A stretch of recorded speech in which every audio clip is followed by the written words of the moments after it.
So we took a few days and went up into the mountains to visit Myrna's parents and the rest of her family. This is Ozama City. About 150,000 people reside in this city. A lot smaller than the Metro Manila area, which is about 13.5 million. Stopped in a 7-Eleven. 7-Elevens are very popular in the Philippines. A lot of the same stuff that we have in America you'll find right here, but there is a lot of things that they have that we don't have in America. I like to try it all. It's all very interesting. So Myrna's brother had invited us to his home, and he is a fisherman. Last year we wanted to go there, but he was afraid that the bamboo bridge that leads to his house, since he actually lives out on the ocean, would not hold my weight, and he has reinforced it. Bamboo is very difficult to walk on, especially when you're a big old guy like me. When you step on it, it will move, and you see me, I'm trying to spread my feet out and make my stance as wide as I can make it, but the thing about this is there's water underneath of me, and you think, oh, okay, it's a big day, you just fall in water. But this was at high tide. The next day we came back at low tide, and I'll show you what we did that day later. But underneath of this is probably about maybe 1.5 foot of water, and then it is nothing but just mud and muck. I mean, just real. If I'd have fallen in here, I'd probably still be there. So.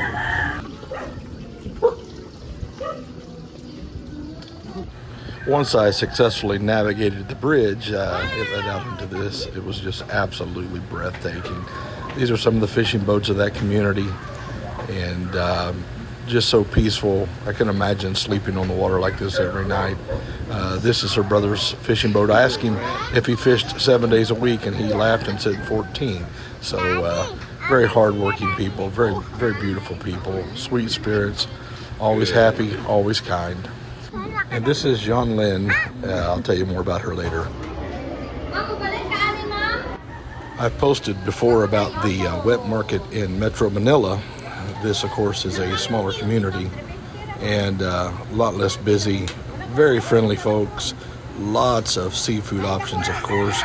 You'll also find chicken that's been cut up, all kinds of meat that is available, and stuff that you just don't normally see in an American supermarket. So I just thought it was interesting.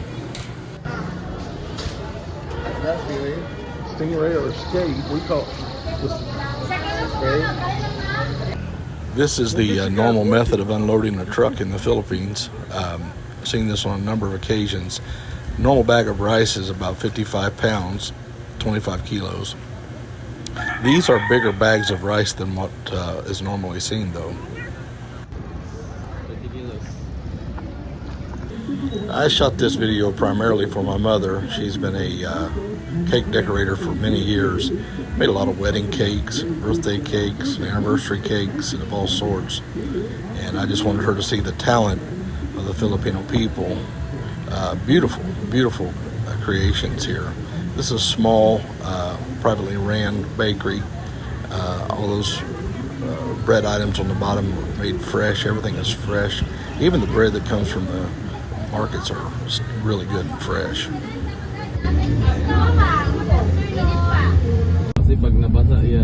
We are now on the road that leads up into the mountains where her mom and dad live. And it is just a beautiful, beautiful set of scenery here. They live right where the blacktop ends. It goes to a gravel road, and it's a gravel road for maybe 150, 200 yards, and then it turns out into dirt, and it just goes straight up the side of the mountain. They're probably maybe 500 feet from the top of the mountain. Just gorgeous, gorgeous scenery.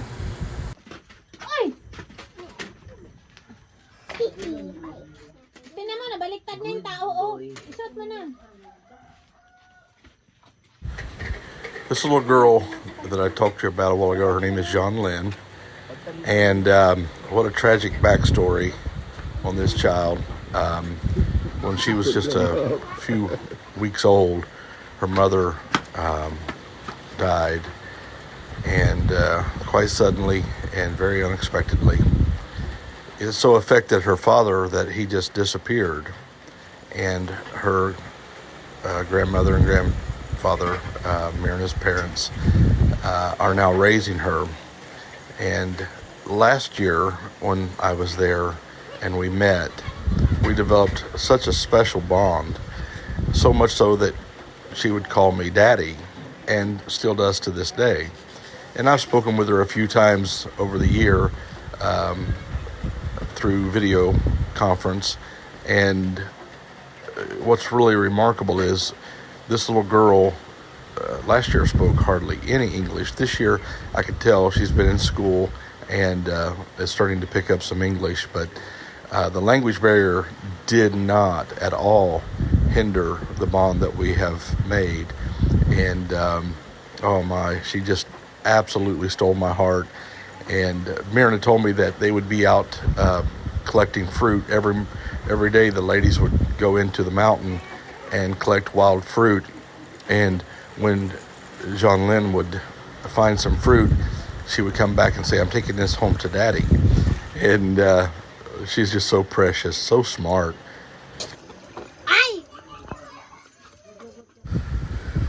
Of course, when you buy fresh food, you have to bring it home and prepare it for supper.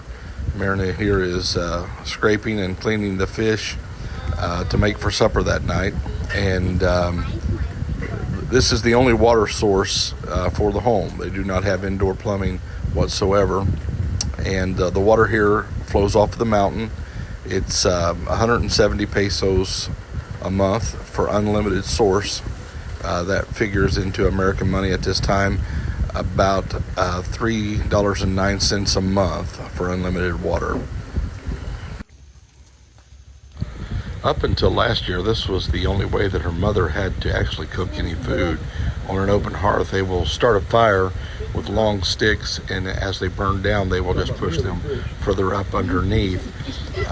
She has since gotten a double burner propane stove, but this fish was absolutely out of this world delicious.